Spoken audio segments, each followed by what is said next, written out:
What destroys a king isn't always the sword. Sometimes, it's the cold betrayal of those closest to him. Edward II was born in 1284 into the heart of England's turbulent monarchy. He was the fourth son of Edward I, but the first to survive into adulthood. And from the moment of his birth at Caernarfon Castle in Wales, his life was shadowed by the expectations of kingship. His father, Edward I, known as the Hammer of the Scots, was a formidable ruler, a towering figure of war and law who believed in imposing order with an iron fist. He expected his heir to embody martial strength and uncompromising authority. But Edward II was different. From a young age, Edward showed little interest in warcraft or courtly intrigue. He preferred music to military training and was far more at ease among laborers and commoners than among knights and lords. He would row boats with fishermen, build walls with masons, and personally tend the gardens at his royal residences. It was charming to some, scandalous to others. This was not the king his father had envisioned, and many in court whispered that the prince was too soft to rule. His preferences extended beyond the social.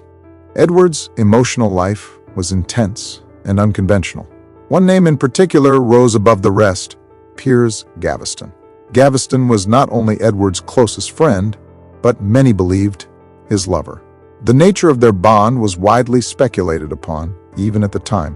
When Edward I exiled Gaveston, he reportedly said he did so for the corruption of his son.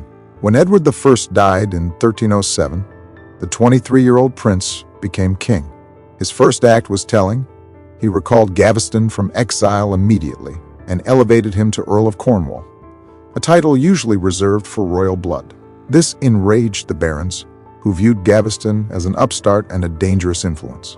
His flamboyance, wit, and open disdain for the nobility only fueled the fire.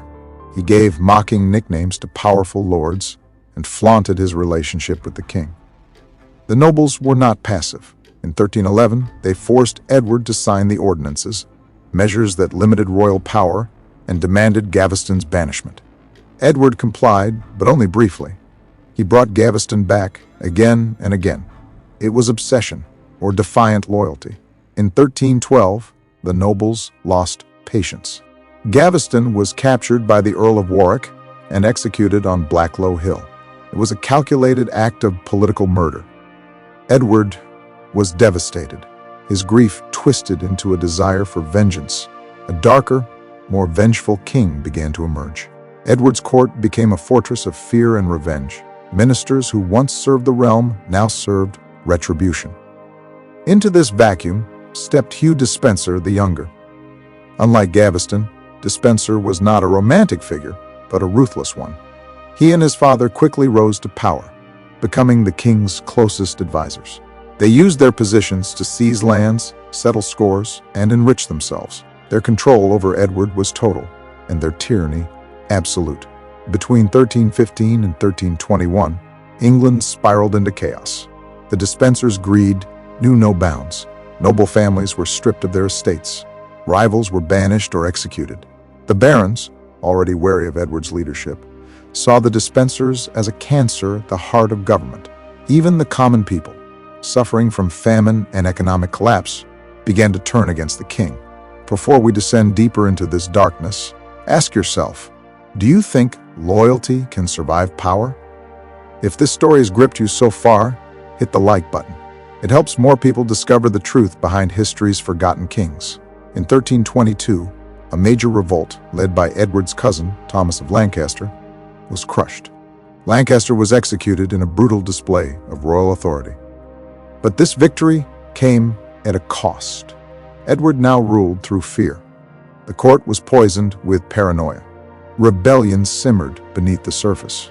The king's isolation deepened. The Despensers alienated even Edward's own kin, hoarding lands and power with brutal efficiency. Lawlessness spread. Royal justice faltered. Clerics denounced the regime from the pulpits. And yet Edward clung to the Despensers, blind to their corruption or dependent on their strength.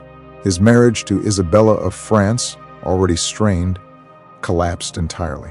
Married at the age of 12, Isabella had dutifully played the role of queen for 2 decades. But her lands were seized, her allies exiled, and she was pushed aside in favor of the Despensers. Isabella was no ordinary queen. She was the daughter of Philip IV of France, a calculating and ruthless king known as Philip the Fair. In 1325, Edward sent Isabella to negotiate with her brother, King Charles IV of France. She agreed, but made one demand: the Despensers must not accompany her. Edward consented, unknowingly setting the stage for his own downfall. Once in France, Isabella refused to return. She declared herself the true Queen of England and began plotting with Roger Mortimer, a nobleman who had escaped from the Tower of London and fled to the continent. Their alliance was scandalous and strategic. Mortimer and Isabella became lovers and co-conspirators. By 1326, they had raised an army in Flanders and launched an invasion. The response was staggering. England turned on Edward. London erupted into rebellion. Nobles deserted the king. Even Edward's own family betrayed him. Edward fled westward with the Despensers, but his support base had evaporated. In Wales, they were captured. The elder Despenser was hanged. Hugh the Younger was given one of the most gruesome executions in English history: dragged, hanged, disemboweled, castrated, and quartered. Some chroniclers claimed Isabella watched. Others say she turned away. Either way, the cruelty was unmistakable. Edward was imprisoned at Kenilworth Castle, and in early 1327 was forced to abdicate in favor of his 14-year-old son, Edward III. For most, this marked the end of the story. But Edward's fate remained horrifyingly unresolved. He was moved to Berkeley Castle, where conditions were grim. Eyewitness accounts describe harsh confinement. Food was scarce. Servants were forbidden from showing kindness. Monks who tried to minister to him were punished. His screams were reportedly heard across the fields. What if you were them? Would you have abandoned Edward or stood by him to the bitter end? Are you still with us? Then brace yourself, because this story isn't over. In September 1327, rumors of Edward's death spread. The official cause, illness, but whispers told a darker tale. Chroniclers described a murder designed to leave no mark: a red-hot poker inserted into his rectum, internally burning him to death. It was an execution meant to erase the man. Brutal, symbolic, and silent.